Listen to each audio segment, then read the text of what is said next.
Now, the whole thing with me and comedy, it's a little bit of a script that is writing itself, because up until 3 years ago, I was working in the UN in a really, really serious job. I was working really, really hard. So God forbid we won't have peace and we won't have jobs.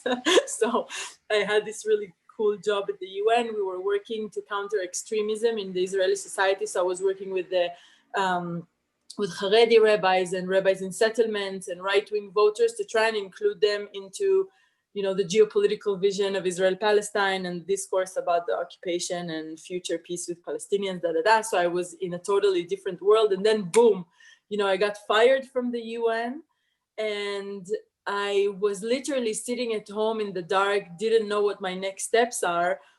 And everything that happened since then in those 3 years, including the corona and including this Harvard fellowship, has just been one big joke.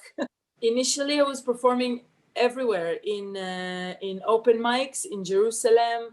The first performance I had in front of Palestinian audiences was in East Jerusalem, where I was the first Jewish performer in a Palestine comedy festival, and it was a crazy experience because I got up on stage and there was like 300 people in East Jerusalem in the audience. They had no idea a Jewish comedian is coming. So I was like, relax everyone. I'm only here for 7 minutes, not 72 years.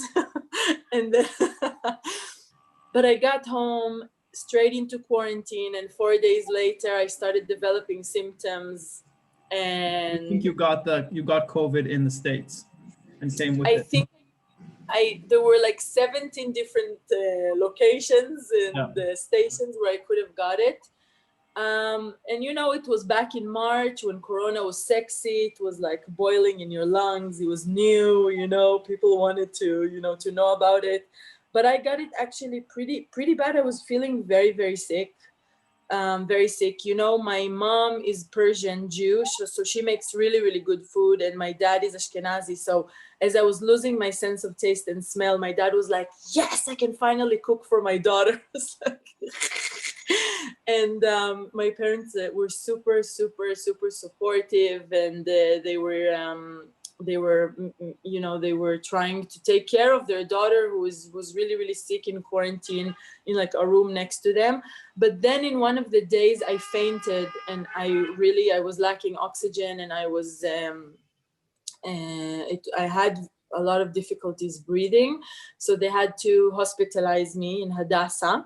But so the ambulance just threw me in the entrance to this Corona hotel.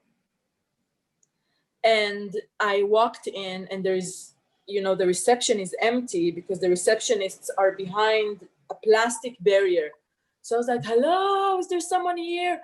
And the reception manager is like, yes, Noam, welcome. Your patient number 3,555, which is 3 times Khamsa. When the Ministry of Health told me my numbers, we numbered. Jews love to number. Sorry, we love to number things. And this, I don't know what's our obsession with numbering stuff, but they numbered Corona patients. So I was like 3,555, which is 3 times Khamsa. I was so excited. I have 3 Khamsas in my Corona patient. I started like, ooh, I felt like so lucky. So the manager of the reception is like, no, your patient number 3,555. Yes. And so he throws the key at me from the plastic barrier. He's like, you're in room number 333. I was like, okay, there's really like a motive of like cool numbers in this, like in my case. Please feel at home. And there is a Zumba class at 6 p.m. in the lobby. I was like, what? Zumba class? What the hell? Where am I? And this is Elhanan after a week and a half or something, not seeing human beings in interaction.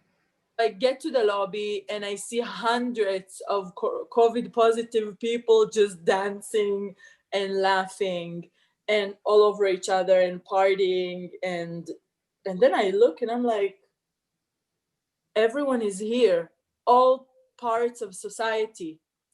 Haredi people, Ashkenazi, Sephardic. Settlers, Bedouins, Palestinians from East Jerusalem, secular, young, old, everyone is in the lobby and everyone's getting along. but radically getting along, Elhanan. Like, can you imagine a hotel in Israel where there is like radical compassion? Like, how did you get sick? How are you? Where's your mom? Where is your dad? Come sit with us. The Bedouin girls are babysitting the children of the Haredi people, and everybody is like having these conversations and let's get to know each other. And I'm like, whoa, everyone relax. I'm trying to build a stand-up career on the conflict